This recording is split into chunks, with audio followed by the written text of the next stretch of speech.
Maka dibandingkan Imam Ahmad dengan Abu Asim.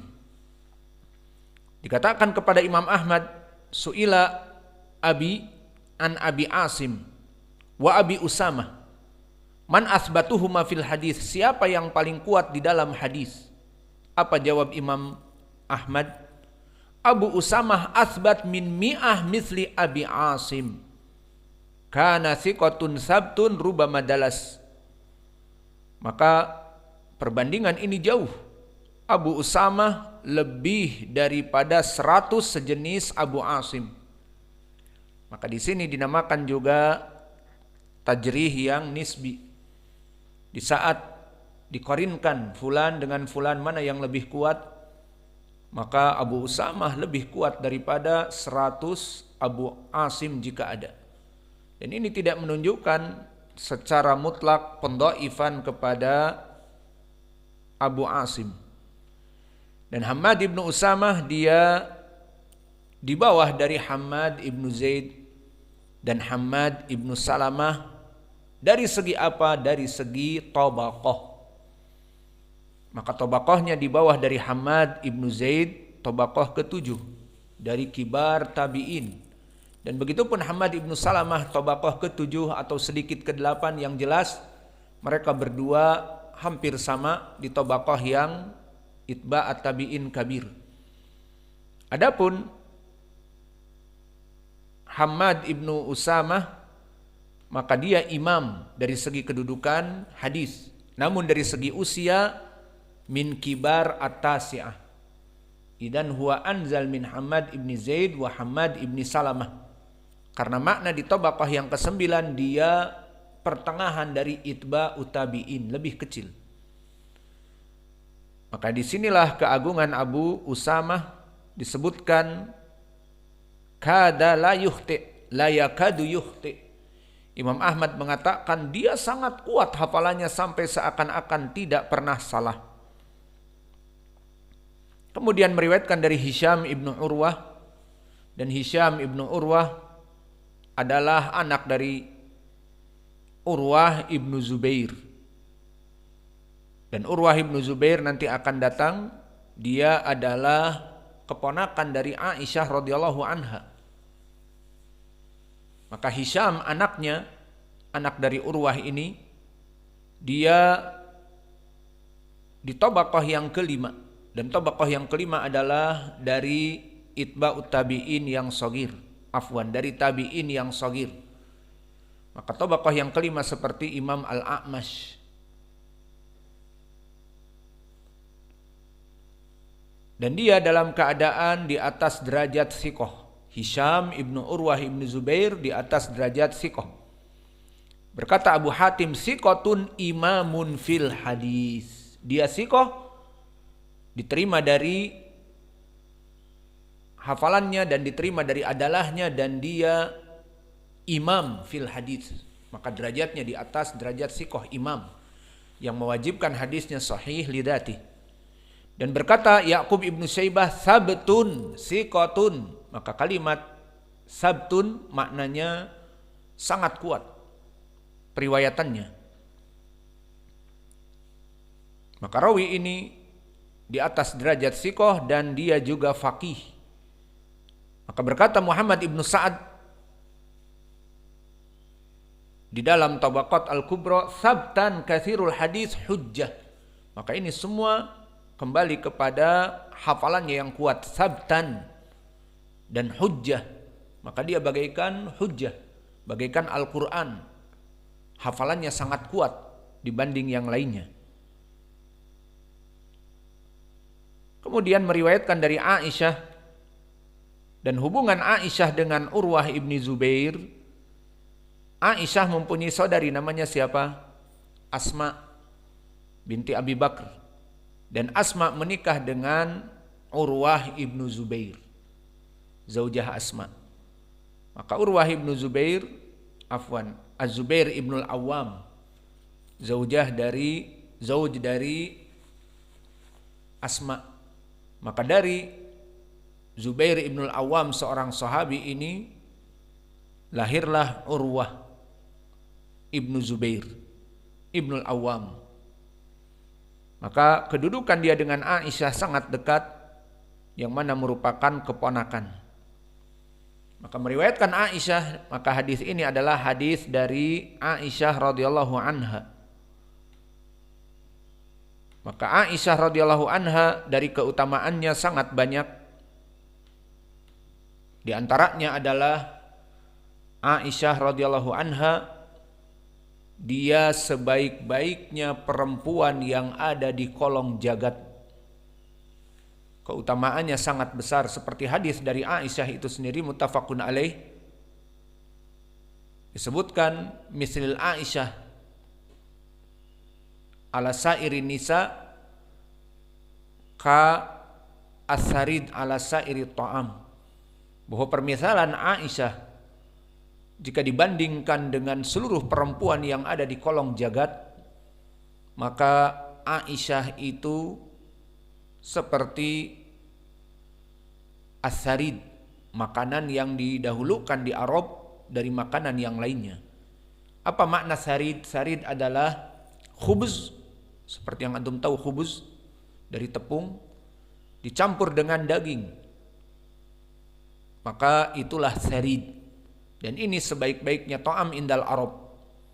Maka begitulah Aisyah dibanding perempuan yang lain dari kaum muslimat, maka dia seperti sarid ala sairi ta'am, seperti makanan sarid yang lebih diafdolkan dari makanan-makanan yang lainnya. Maka inilah kedudukan dari Aisyah radhiyallahu anha, dan dari keutamaan beliau yang tidak bisa disamakan dengan yang lainnya adalah di hadis yang muttafaqun alaih dari Aisyah itu sendiri, lama jaa Jibril faqala Rasulullah sallallahu alaihi wasallam fa inna Jibril yusallimu alaiki. Maka di saat datang Jibril memberikan wahyu kepada Nabi, kebetulan di rumah, maka datanglah Aisyah. Maka Jibril yang sedang memberikan wahyu, menurunkan wahyu Al-Quran kepada Nabi, dikatakan oleh Nabi, ya Aisyah, Jibril memberikan salam kepada kamu. Maka apakah ada di zaman now manusia yang diberi salam oleh Jibril? Tidak ada. Maka ini dari keutamaan Aisyah, Jibril memberikan salam kepadanya. Maka ini dari keutamaan beliau. Dan dari keutamaan Aisyah juga, minal muksirin fi riwayatil athar. Maka siapa dari minal muksirin fi riwayatil athar? Sudah hafal? Siapa yang belum tasmi? Ayolah, Uzair, hafidta. Dipukul nanti. Fatah. Siapa yang belum hafal? Angkat tangan. Kalau nggak angkat tangan disuruh baca nanti. Hafal. Hafal. Hafal bagus. Baik. Disebutkan wal muksiruna fi riwayatil athar Abu Hurairah yalihi Ibnu Umar wa Anasun wal bahru kal khudri wa Jabirun wa zaujatin Nabi. Bahwa orang-orang yang banyak sekali hadis-hadisnya meriwayatkan dari Nabi, yang pertama adalah wal mukthiruna fi riwayatil athar, mereka yang meriwayatkan hadis-hadis di atas 1000 adalah Abu Hurairah wa yalihi Ibnu Umar. Tingkat pertama Abu Hurairah yang hafal sekitar 5.470 hadis. Wa yalihi Ibnu Umar, kemudian setelahnya Ibnu Umar yang hanya 2000-an lebih. Kemudian Anas yang ketiga. Kemudian Aisyah istri Nabi. Kemudian Ibnu Abbas, Al-Bahr maknanya Ibnu Abbas. Wa Jabir yang keenam Jabir ibn Abdullah, dan yang ketujuh Abu Sa'id Al-Khudri. Maka di sini syahidnya wa Jabirun wa zaujatin Nabi. Wal muktsiruna fi riwayatil athar Abu Hurairah yalihi Ibnu Umar wa Anasun wal bahru kal khudri wa Jabirun wa zaujatin Nabi. Bahwa mereka orang-orang yang meriwayatkan di atas 1000 ada 7. Pertama Abu Hurairah, kemudian urutan berikutnya Abdullah ibnu Umar, kemudian berikutnya Anas ibnu Malik, kemudian berikutnya Abdullah ibnu Abbas, kemudian yang berikutnya yang keempat Aisyah, yang kelima Abdullah ibnu Abbas, kemudian Jabir yang keenam, dan yang ketujuh Abu Sa'id Al-Khudri. Maka inilah dari keutamaan Aisyah, dia menghafal hadis dari Nabi, perempuan yang pandai menghafal hadis-hadis Nabi, sehingga menghafal di atas 1000 hadis. Maka dia dari keutamaannya adalah minal muksirin fi riwayatil athar. Kemudian di sini disebutkan di dalam hadis tentang permasalahan hadis ini, fawaidnya adalah pertama keutamaan Khadijah. Maka disebutkan dari keutamaan Khadijah bahwa Allah memerintahkan kepada malaikat Jibril untuk memberikan khobar busra. Ma maknal busra? Kabar gembira. Kalimat busra maknanya kabar gembira. Disebutkan oleh Aisyah, "Maghirtu ala imra'atin." Maka aku tidak pernah cemburu dari perempuan, maknanya perempuan apa? Istri Nabi. Aku tidak pernah cemburu dari istri-istri Nabi. Maghirtu ala Khadijah. Yang tidak pernah aku lebih cemburu daripada Khadijah. Kenapa? Walaqad amarahu rabbuhu an yubashiraha bibaitin fil jannah. Karena Allah telah memerintahkan kepada Jibril untuk memberitahu Nabi Muhammad busyra an yubashiraha, memberikan kabar gembira bibaitin fil jannah, dengan diberikan rumah di surga. Maka ini busra tidak diberikan kepada siapapun kecuali kepada Khadijah. Maka ini yang membuat Aisyah merasa cemburu. Maka faedah yang bisa kita petik dari hadis ini, pertama keutamaan Aisyah, keutamaan Khadijah. Yang mana Khadijah istri Nabi yang pertama. Dari keutamaan Khadijah, di mana Khadijah dinikahi oleh Nabi dalam keadaan janda dan sudah tua. Lebih tua dari Nabi Muhammad sekitar 15 tahun. Nabi Muhammad yang masih syab 25 tahun menikahi Khadijah 40 tahun. Maka bagaimana Nabi bisa sampai menikahi perempuan yang lebih tua darinya? Dikarenakan keutamaan dia dari segi nasab, dari segi agama.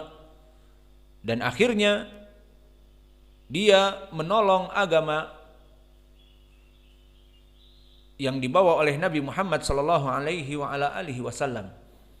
Dan Aisyah tidaklah menikahi juga Nabi Muhammad kecuali akhlak yang mulia, karena pada saat itu belum diangkat menjadi rasul, maka dari akhlak yang mulia. Maka pendalilannya bahwa Khadijah mengetahui bagaimana Nabi Muhammad sallallahu alaihi wasallam dinikahi pada saat itu dikarenakan akhlak yang mulia, seperti di hadis yang muttafaqun alaih di Badail Wahyi.